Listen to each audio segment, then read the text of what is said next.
Olá, mais uma vez o Senhor nos abençoa para mais essa oportunidade de juntos aprendermos um pouquinho mais como nos conduzirmos durante a tarefa da desobsessão. Hoje nós vamos procurar abordar o capítulo 31 e 41, que referem-se ao mentor espiritual, ao benfeitor espiritual da tarefa da desobsessão de uma determinada equipe de trabalho.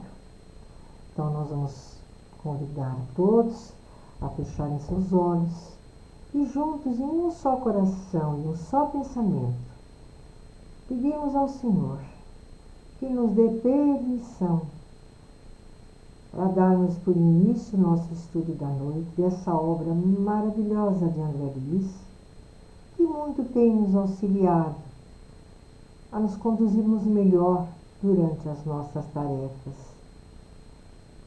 Que o Senhor possa estar sempre nos enviando os benfeitores das fraternidades de luz e de amor. E que, Senhor, por misericórdia, nos empreste o dom da interpretação, para que possamos melhor compreender tudo o que nos ensina o nobre espírito de André Luiz. Então, pedimos licença para iniciarmos o nosso estudo desta oportunidade. Que o Senhor abençoe a todos os lares que nos ouvem e a todos os nossos irmãos que têm interesse, assim como nós outros, em aprender um pouquinho mais na seara do Senhor Jesus, a auxiliar a todos os nossos irmãos que necessitam. Graças a Deus e graças ao Senhor Jesus. Então, sem mais delongas, vamos dar início ao nosso estudo. E no capítulo 31, André Luiz vem falar sobre as consultas ao mentor. Em outra oportunidade, nós já falamos que o dirigente do trabalho pode fazer a consulta logo após a prece inicial do trabalho da desobsessão, né? Como durante o trabalho, assim como também depois das vibrações, quando o ambiente estiver mais calmo, mais sereno, para consultar o benfeitor espiritual, que sempre se manifestará através de um determinado médium, né? E para responder algumas dúvidas, para esclarecer, para orientar, para aconselhar a equipe de trabalho, não é? Ou qualquer tipo de assunto que foge, né, ao conhecimento do dirigente do trabalho e que precisam ser tomadas, então, medidas e que ele, receoso de errar, procura consultar o benfeitor. Então, ele diz assim, André Luiz: começada a reunião, o dirigente, por vezes, tem necessidade de ouvir o mentor espiritual para o exame de assuntos determinados, que acabamos de falar. Frequentemente é um amigo que deseja acesso à reunião e que não pode ser acolhido sem a consulta necessária. De outras, é a localização mais aconselhável para as visitas que venham a ocorrer. É a ministração de socorro medicamentoso ou magnético a esse ou aquele companheiro que se mostre subitamente necessitado de assistência.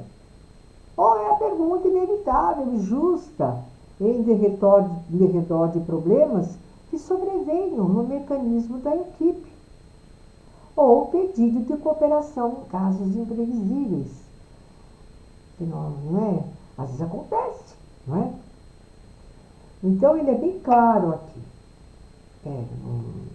Acho que não tem necessidade de explicarmos muito, não é? Porque em muitas oportunidades já falamos sobre isso. Então, nessas circunstâncias, o dirigente esperará que o mentor finalize a pequena instrução de início, que pode se manifestar, não é? Após a prece inicial, né? Se houver necessidade, ele se manifestará. Então, o dirigente do trabalho tem que esperar ele acabar de falar para começar consultas ao benfeitor antes de começar o trabalho, né? Em si. Através do médium responsável, e formulará as indagações que considere inevitáveis e oportunas. Né? Então tem que esperar ele, né, se manifestar, que vai sempre se manifestar em determinado médium, né, da equipe, né, e aí ele faz as saudações, ele fala o que é necessário, e quando ele termina de falar, aí então o dirigente vai começar a fazer as perguntas que precisam ser feitas, né? O intuito de acertar, não é? Sempre com o intuito de acertar, né? Porque às vezes a gente erra querendo acertar, não? No capítulo 41, ele fala sobre a interferência do benfeitor. Então, falamos que pode se manifestar após a prece inicial do trabalho, da abertura do trabalho da exorcização, como no final, após as vibrações, né? Mas, durante o trabalho, poderá acontecer, como já vimos muitas vezes, né? De não estar naquele momento, naquele dia, 100% equilibrado, né? E através dele se manifestar uma entidade muito difícil, nervosa, que acaba causando uma desarmonia na mesa inteira de trabalho, não é? Então, nesses casos, às vezes o esclarecedor, o médico esclarecedor, ou o dirigente não consegue, não é, tocar o coração, ou controlar essa entidade difícil. Então, nesses casos, o benfeitor pode se manifestar, pode, com certeza, como já vimos. Acontece também que já passei por ocasiões em que não se indaga ao benfeitor. Pede-se, né, nessas entidades difíceis demais, não? A presença da corrente dos indígenas. Então chama-se Brogotato, Picação e tantos outros irmãos, não é? Que auxiliam demais nesse trabalho, não é? Com essas entidades mais difíceis, que controlam, que levam, não é?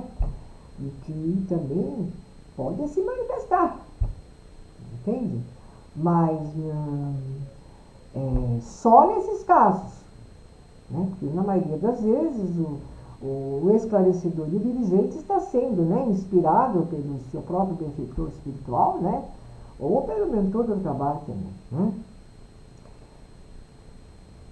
Então ele diz assim: tal desequilíbrio da entidade pode coincidir com algum momento infeliz da mente mediúnica, estabelecendo desarmonia maior. Foi o que falamos. O fenômeno é suscetível de raiar na inconveniência. Assim sendo, o mentor espiritual, se considerar oportuno, ocupará espontaneamente o médium responsável. Percebe? Então, não precisa nem invocar. Ele se manifesta, se ele achar que for necessário. Percebe? Porque tanto esclarecedor como o dirigente não estão conseguindo, não é? Porque não é na primeira vez também que a gente consegue, né, tocar o coração, né? Mas muitas das vezes são entidades teimosas, né? Que pode acontecer de querer desarmonizar a mesa inteira. E o médium também, né? Que não estava muito bem preparado, né? Para essa passividade. e partilhará o serviço do esclarecimento, dirigindo-se ao comunicante ou ao médium que se expõe, ficando, por outro lado, o dirigente com a possibilidade de recorrer à intervenção do orientador referido, se julgar necessário. Se julgar necessário. Se for necessário, mesmo naquele momento, ele se manifesta sem ser invocado. Mas pode acontecer também do próprio dirigente do trabalho invocar. Mas não há necessidade. Só se realmente não se manifestar por livre e espontânea vontade e o dirigente achar que não vai dar, não está dando certo naquele momento o esclarecimento, né? Rogando-lhe a manifestação pelo psicofônico indicado a fim de sanar o contratempo. Né? Então, irmãos, é muito sério o trabalho da sucessão. Os que já têm mais bagagem nesse trabalho sabem disso, mas os que estão iniciando, né, e vão iniciar, que é o objetivo do estudo deste livro, né, para esses irmãos, né, precisam se atentar a isso. Que nós também precisamos estar em condições para trabalhar num trabalho desse porte. Né? E às vezes acontecem tantas coisas que a gente também, às vezes, vai desequilibrado para um trabalho. Né? E aí o mentor não chama só a atenção e esclarece somente o espírito comunicante, mas também aquele que dá a comunicação. Né? Então é para a gente refletir esses 2 capítulos, né? Muito importante, né? Que nós tenhamos esse entendimento para melhor nos conduzirmos na tarefa. Então nós agradecemos muito a atenção de todos que nos ouviram, a paciência, e que todos possam receber do alto as bênçãos da espiritualidade maior e do coração amorável de Jesus, nosso Mestre. E nós vamos nos despedindo, esperando com ansiedade uma próxima oportunidade de estudo. Que Jesus abençoe a todos. Graças a Deus e graças novamente ao nosso Mestre Jesus.